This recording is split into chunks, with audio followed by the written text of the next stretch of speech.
बड़ खबर को पीएफआई नेता विरोध में बड़ एक्शन आतंकवादी कार्यकलाप संपृक्ति नहीं एनआईर जोरदार चढ़ाऊ बुधवार राति आंध्र प्रदेश तेलंगाना उत्तर प्रदेश केरल कर्नाटक तमिलनाडु अन्य राज्य में पीएफआई उपर व्यापक रेड कर 100 अधिक व्यक्ति गिरफ होती। अधिक अपडेट पर शंकर आनंद आम प्रतिनिधि आम सहित सीधा सड़क जोड़ी होती। शंकर आनंद जी, पीएफआई के खिलाफ सबसे बड़ी छापेमारी, क्या अपडेट है आपके पास, बताइए। देखिए, केंद्रीय जांच एजेंसी एनआईए और ईडी के द्वारा एक साझा ज्वाइंट ऑपरेशन को अंजाम देते हुए जिस तरह से इस मामले में 106 से ज्यादा लोकेशन पर सर्च ऑपरेशन को अंजाम दिया जा रहा है, 10 से ज्यादा राज्यों में सर्च ऑपरेशन को अंजाम दिया जा रहा है। और आपको मैं बताना चाहूंगा कि जिस तरह से इस मामले पर पिछले कुछ समय के दौरान जिस तरह से ईडी और एनआईए के द्वारा तमाम सबूतों को इकट्ठा किया गया, तमाम दस्तावेजों को इकट्ठा किया गया, उसके बाद जिस तरह से इनपुट सामने निकल के आए थे उसी के आधार पर देशव्यापी एक कहा जा सकता है कि बड़े सर्च ऑपरेशन को अंजाम दिया जा रहा है। और इस सर्च ऑपरेशन के दौरान तकरीबन 100 से ज़्यादा लोगों को हिरासत में लिया गया। और इसके साथ साथ अभी भी इस वक्त में एक परवेज नाम के आरोपी से पूछताछ की जा रही है। ये आपको मैं दिखाना चाहूँगा, ये ईडी मुख्यालय है और ईडी मुख्यालय में परवेज नाम के एक शख्स से पूछताछ की जा रही है। और उसके हालांकि उसको थोड़ी देर पहले ही गिरफ्तार किया गया, लेकिन औपचारिक तौर पर गिरफ्तारी की पुष्टि अब थोड़ी देर बाद की जाएगी। और ये ईडी मुख्यालय में ही परवेज को लाया गया है और यहाँ पे पूछताछ की जा रही है। अगर परवेज की बात करें तो परवेज से पहले भी पूछताछ की गई थी ईडी के द्वारा। और जिस तरह से परवेज की अगर बात करें तो परवेज पीएफआई संस्था से ताल्लुकात रखता है, राजधानी दिल्ली के वो शाहीन बाग इलाके में रहता है। और आज सुबह में तकरीबन 7 बजे ईडी की टीम पहुंची, उसके बाद परवेज को यहाँ पे लाई है और पूछताछ की प्रक्रिया को अंजाम दिया जा रहा है। लेकिन जिस तरह से हम अगर मामले करें कि पूरे देशव्यापी इस सर्च ऑपरेशन की अगर बात करें तो ईडी और एनआईए को जिस तरह से कई महत्वपूर्ण जानकारी मिली थी और उसके बाद उन तमाम जानकारियों को गृह मंत्रालय के साथ साझा किया गया था। उसके बाद केंद्रीय गृह मंत्रालय के नेतृत्व में इस पूरे ऑपरेशन को अंजाम दिया गया। यानी इस ऑपरेशन को एक कहा जा सकता है कि मॉनिटर किया जा रहा है केंद्रीय गृह मंत्रालय से, और गृह मंत्रालय से मॉनिटर करने के बाद आगे इस मामले पर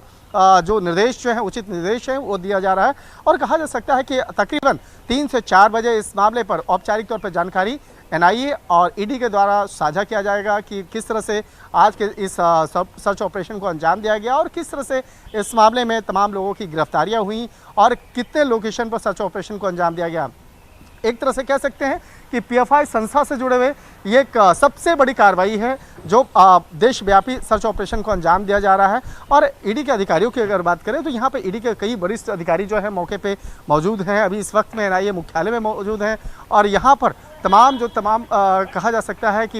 इस मसले को लेकर यहाँ पर महत्वपूर्ण जो बैठक है वो चल रही है, महत्वपूर्ण तमाम सबूतों को इकट्ठा किया जा रहा है। और जिस तरह से अगर बात करें कि जांच एजेंसी की अगर बात करें, खास तौर पर पिछले कुछ सालों के दौरान में देखा गया कि कई राज्यों में, चाहे उत्तर प्रदेश की बात करें, मध्य प्रदेश की बात करें, बिहार की बात करें, तमिलनाडु, आंध्र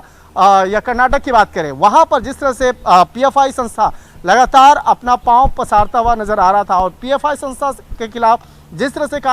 कई गंभीर आरोप लग रहे थे, तो इन्हीं तमाम इनपुट्स को देखते हुए केंद्रीय गृह मंत्रालय के नेतृत्व में इस सर्च ऑपरेशन को अंजाम दिया जा रहा है। और जिस तरह से अगर एनआईए की बात करें या ईडी की बात करें तो ईडी इस मामले में एक जिस तरह से मनी लॉन्ड्रिंग एक्ट के तहत इस मामले को दर्ज करके आगे की तफ्तीश कर रही थी। और इस मामले में हालांकि पहले भी कई आरोपियों की गिरफ्तारी की गई थी। तो पीएफआई से जुड़े हुए केरल से जुड़े हुए कुछ लोगों को गिरफ्तार किया गया था। उसके बाद इसी मामले में उत्तर प्रदेश से भी गिरफ्तारी की गई थी। तो कहा जा सकता है कि जैसे जैसे इस मामले में तफ्तीश का दायरा आगे बढ़ता जा रहा है, कई महत्वपूर्ण जानकारियां, सबूत सामने आ रहे हैं और उसी के आधार पर आज 106 से ज़्यादा लोकेशन पर सर्च ऑपरेशन को अंजाम दिया जा रहा है। और निश्चित तौर पे जब देर शाम तक इस मामले में जब औपचारिक तौर पर साझा किया जाएगा, तमाम जानकारियों के बारे में बताया जाएगा कि किस तरह से इनपुट्स मिल रहे हैं, किस तरह से इस ऑपरेशन की रूपरेखा तैयार की गई और सर्च ऑपरेशन के दौरान क्या क्या जानकारियाँ मिली हैं। तो इस मामले में बाद में औपचारिक तौर पर जानकारी मीडिया कर्मियों से भी साझा किया जाएगा। तो एक तरह से कह सकते हैं कि तकरीबन 10 राज्यों में इस ऑपरेशन को अंजाम दिया जा रहा है और एनआईए और ईडी के अभी भी जो अधिकारी हैं और टीम जो है वो अभी मौके पे मौजूद हैं और मौके पे मौजूद रहने के दौरान तमाम सबूतों को इकट्ठा कर रहे हैं। जी, देश भर में एनआईए और ईडी की ये छापेमारी, शंकर आनंद जी, अब तक कितने लोगों की गिरफ्तारी हो चुकी है? देखिए, हिरासत में तकरीबन 100 से ज़्यादा लोगों को लिया जा चुका है और निश्चित तौर पे उन तमाम लोगों की गिरफ्तारियां भी होंगी। 100 से ज़्यादा लोगों को हिरासत में लेने का मतलब साफ है कि ये अब तक पीएफआई के खिलाफ सबसे बड़ा ऑपरेशन है। और जिस तरह से अगर राजधानी दिल्ली की बात करें तो राजधानी दिल्ली से अभी तक 3 लोगों की गिरफ्तारी की जानकारी मिल रही है, लेकिन हमें अभी औपचारिक तौर पर यानी कि ऑफिशियल स्टेटमेंट का हम लोग इंतजार कर रहे हैं। लेकिन जिस तरह से अगर बात करें कि अगर 100 से ज़्यादा लोगों को अगर हिरासत में लिया जाता है तो अपने आप में एक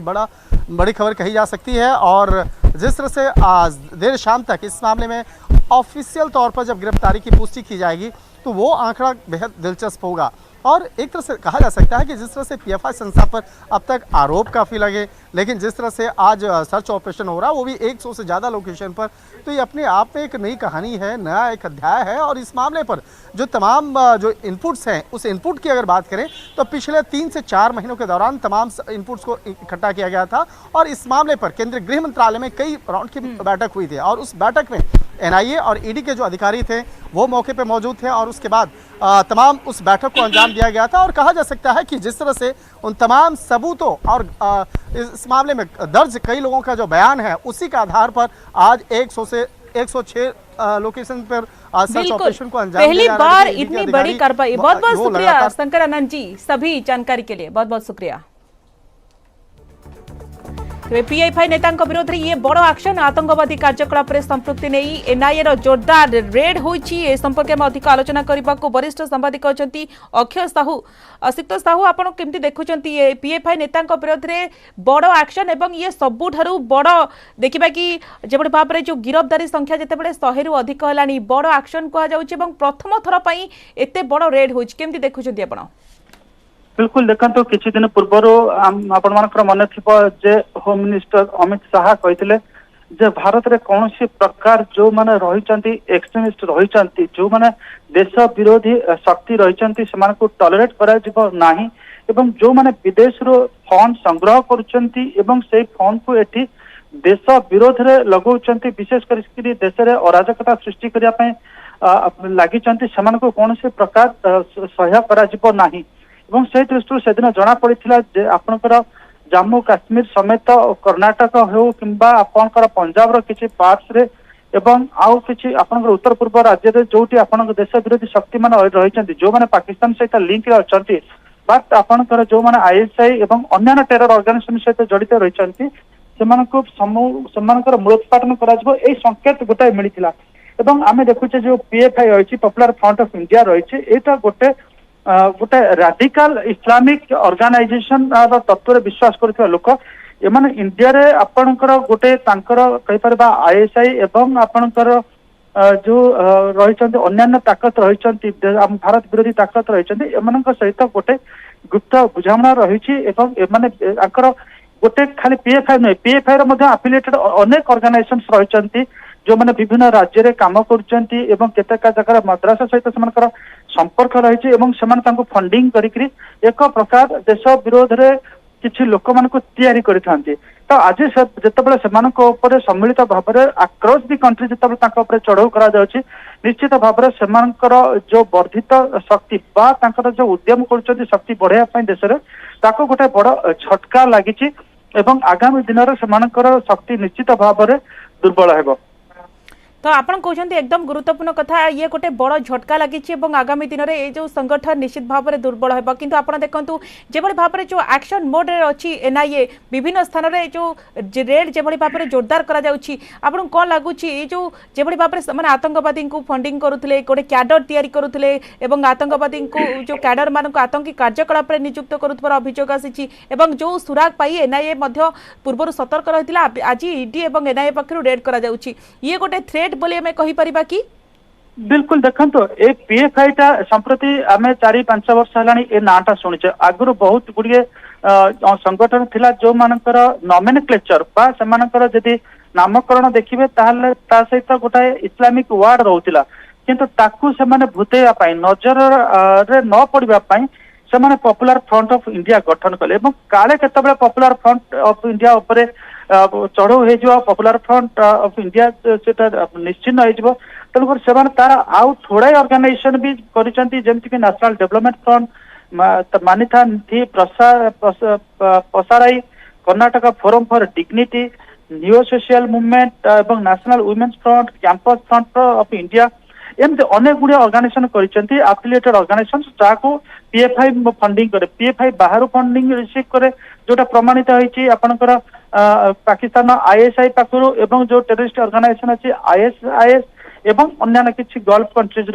से तार पांठी गठन करता एवं एमानक माध्यम से पांठी को वितरण करता है। तो आम अतीत देखीचे अनेक गुड़े कैंपस जो गंडगोल है से गंडगोल पीएफआई संपृक्ति आसला केरल अनेक घटना पीएफआई संपृक्ति आसला जदि जितेबाला अनेक गुड़े संपृक्तिर प्रमाण आसला से धीरे धीरे एनआईए तार माने चारिपट जाक शिकंजा कषिला आज जो भली भाव में गोटे यूनाइटेड एफर्ट्स करा सम्मिलित भाव में अक्रॉस दि कंट्री तांको गोटे चकमा दे सरप्राइज देकरी जो चढ़ू करके एते संख्यक लोकों को गिरफ्त करा जायछि निश्चित भाव में एटा पीएफआई केबे कल्पना करि नथिबो जे एई धरण इवन झारखंड रे भी तांकर प्रेजेंस रहिछि आमे बेले बेले पीएफआई रे आमे सुनु कि अनेक लोक से आसी ओडिशा बॉर्डर बसी मध्य गंडगोल इत्यादि करंती तो तांको पई एटा निश्चित एक सख्त धक्का एवं सेमानकर जो शक्ति बढ़ुतिला सेटा निश्चित भाव में रोक लगे। वर्तमान सुधा श्रीयुक्त साहू 100 रु अधिक सदस्य गिरफ हो सारे आग को आहरी अधिक स्थान में चढ़ऊ हो पारे एवं गिरफ्तारी संख्या बढ़ी पारे कहीं वर्तमान एनआईए और ईडी पक्षर रेड को जोरदार करा जाउछि। धन्यवाद श्रीयुक्त अक्षय साहू आपण सहित अधिक आलोचना करुथिबारु।